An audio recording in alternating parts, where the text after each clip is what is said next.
안녕하세요. 오늘도 여러분의 건강한 제2의 인생을 응원하는 산들TV입니다. 여러분, 혹시 어느 날부터인가 목에 뭔가 걸린 것 같은 느낌 때문에 자꾸 킁킁거리거나 침을 삼켜도 시원하지 않은 경험 해보신 적 있으신가요? 분명히 목에 뭐가 있는 것 같은데 뱉으려 해도 나오지 않고 삼키려 해도 넘어가지 않는 그 답답한 기분 말입니다. 병원에 가서 내시경을 해봐도 특별한 혹이 있는 건 아니라고 하는데 나는 정작 숨쉬기도 불편하고 목소리까지 변하는 것 같아 걱정이 많으셨을 겁니다. 오늘은 바로 그 고통의 주범인 역류성 식도염과 목 이물감에 대해 아주 깊이 있게 다뤄보려고 합니다. 단순히 약 먹고 끝내는 이야기가 아니라 제 경험과 수많은 의학적 자료를 토대로 우리가 일상에서 어떻게 이 지긋지긋한 질환을 완전히 뿌리 뽑을 수 있는지 그 완치 가이드를 장편으로 준비했습니다.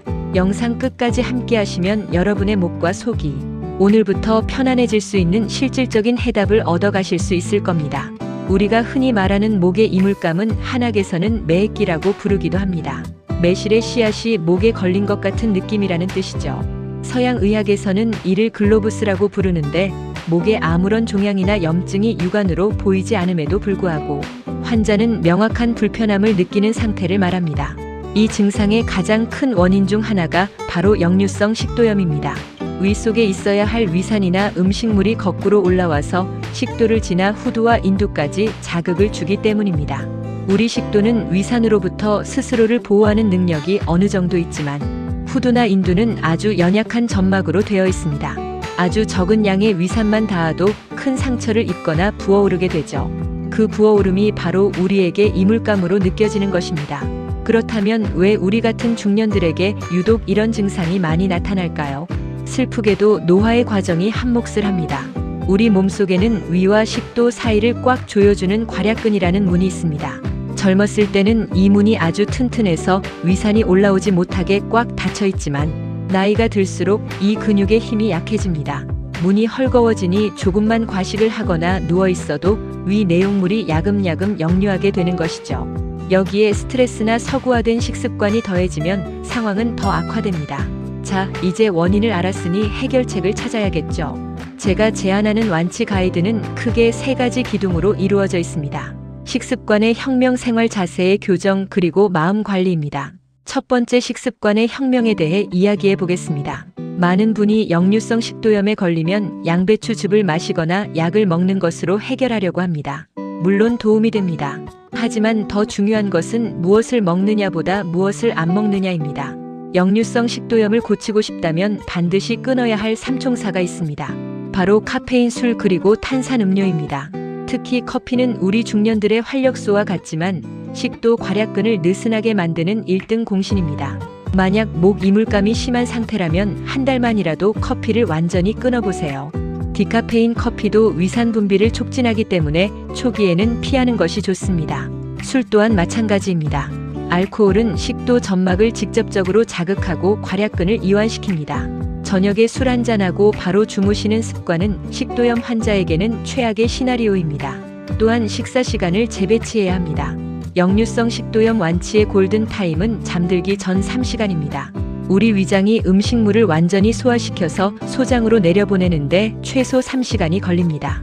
그런데 저녁을 늦게 먹거나 야식을 먹고 바로 눕게 되면 위장에는 아직 산성 음식물이 가득 차 있는데 중력의 도움까지 못 받으니 그대로 식도로 쏟아지게 됩니다. 밤새도록 위산이 내 목을 갉아먹는 셈이죠. 따라서 저녁 식사는 가급적 일찍 마치시고 식후에는 절대로 바로 눕지 않는 습관을 들여야 합니다. 차라리 집안에서 가볍게 걷거나 설거지를 하며 몸을 세우고 있는 것이 훨씬 좋습니다. 두 번째는 생활 자세의 교정입니다. 혹시 잠잘 때 어떤 자세로 주무시나요? 역류성 식도염 환자들에게 제가 꼭 권하는 자세는 왼쪽으로 누워 자는 것입니다. 우리 위장은 왼쪽으로 불룩하게 튀어나온 주머니 모양입니다. 왼쪽으로 누우면 위장의 입구가 위를 향하게 되어 위산이 역류하기 어려운 구조가 됩니다. 반대로 오른쪽으로 누우면 위장의 입구가 아래쪽으로 향해 위산이 식도로 흘러들어가기 쉬워집니다. 이것만 바꿔도 아침에 일어났을 때 목이 따갑거나 입안이 쓴 증상을 상당 부분 줄일 수 있습니다. 또한 베개의 높이도 중요합니다.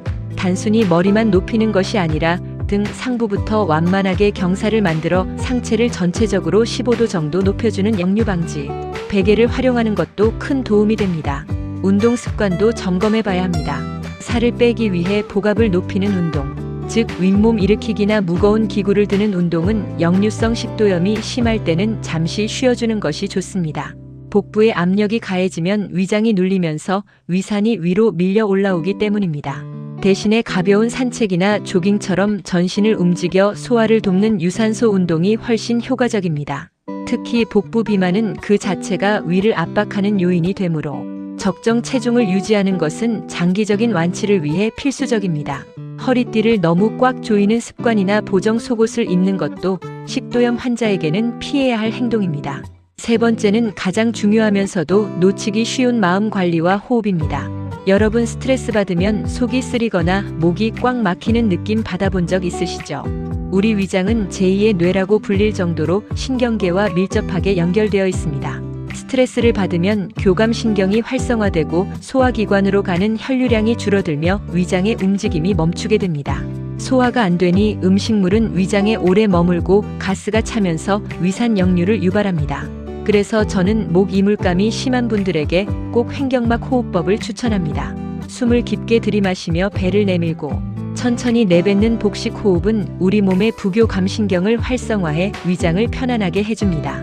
또한 횡격막 자체가 식도 괄약근을 외부에서 지탱해주는 역할을 하기 때문에 호흡 운동만 잘해도 괄약근의 힘을 기르는 데 도움이 됩니다. 하루에 5분만 조용한 곳에서 내 몸에 집중하며 깊은 호흡을 해보세요. 목의 긴장이 풀리는 것을 느끼실 수 있을 겁니다. 이제 구체적인 실전 팁을 몇 가지 더 드려보겠습니다. 많은 분이 궁금해하시는 음식에 대한 이야기입니다. 양배추는 비타민 U가 풍부해 위 점막 재생에 탁월합니다. 하지만 생양배추는 소화가 어려울 수 있으니 살짝 찌거나 즙으로 드시는 것이 좋습니다. 맛 또한 끈적한 뮤신 성분이 위벽을 보호해 주어 아주 훌륭한 간식이 됩니다. 반면에 너무 뜨겁거나 너무 차가운 음식, 자극적인 매운맛, 신맛이 강한 과일은 예민해진 식도 점막을 화나게 할 뿐입니다. 특히 식후에 바로 마시는 물 한 대접은 위산을 희석해 소화를 방해하고 위장의 용적을 키워 역류를 쉽게 만드니 식사 중이나 식후에는 물 섭취를 최소화하는 것이 좋습니다. 여러분, 역류성 식도염은 하루아침에 약 한 알로 낫는 병이 아닙니다. 지난 수년 혹은 수십 년간 쌓여온 나의 잘못된 습관이 몸의 경고 신호로 나타난 것입니다. 그래서 약은 당장에 불을 끄는 역할을 할 뿐 근본적인 원인을 해결해 주지는 못합니다. 의사 선생님이 처방해 주신 약을 성실히 드시되 제가 오늘 말씀드린 생활의 원칙들을 하나씩 내 것으로 만들어 가야 합니다. 처음에는 커피 한 잔 참는 것이 힘들고 식후에 눕지 않는 것이 고통스러울 수 있습니다.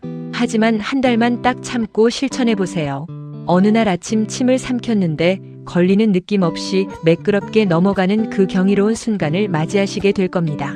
그 기쁨은 세상 어떤 맛있는 음식보다 더 큰 행복을 줄 것입니다. 목의 이물감은 단순한 신체적 증상을 넘어 우리 삶의 질을 떨어뜨립니다. 말할 때마다 신경 쓰이고 음식을 먹을 때마다 불안하며 혹시 나쁜 병은 아닐까 하는 심리적 위축까지 가져오죠. 하지만 오늘 제가 말씀드린 이 가이드를 믿고 따라와 보세요. 여러분의 몸은 스스로를 치유할 수 있는 놀라운 힘을 가지고 있습니다. 단지 우리가 그 힘을 발휘할 수 있도록 환경을 만들어주기만 하면 됩니다. 괄약근이 다시 힘을 내고 식도 점막이 매끈하게 재생될 수 있도록 오늘 저녁부터 식단과 자세, 그리고 마음가짐을 바꿔보시는 건 어떨까요? 오늘 이 긴 대본이 여러분의 답답한 목과 속을 시원하게 뚫어주는 첫걸음이 되기를 진심으로 바랍니다. 건강은 큰 비결이 있는 것이 아니라 매일 반복하는 소소한 습관의 힘에서 나옵니다. 중년의 나이에도 얼마든지 청년 같은 위장과 깨끗한 목소리를 유지할 수 있습니다. 저와 함께 한 걸음씩 나아가 봅시다.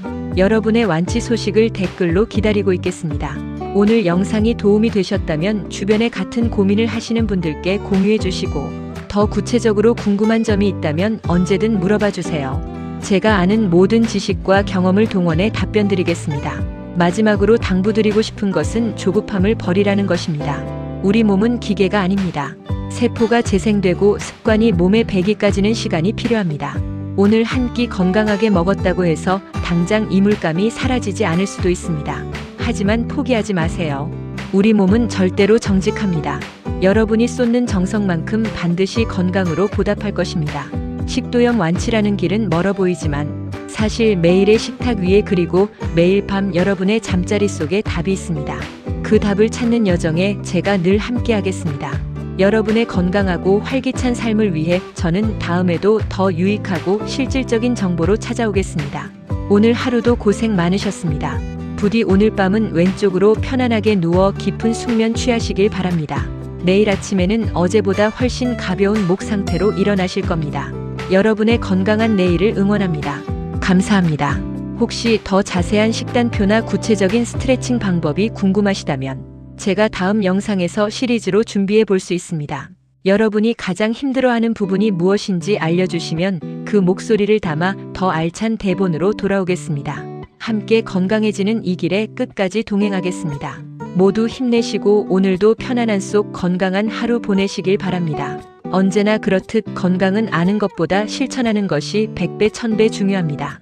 지금 바로 따뜻한 물 한 잔 천천히 마시며 내 몸의 소리에 귀 기울여 보세요.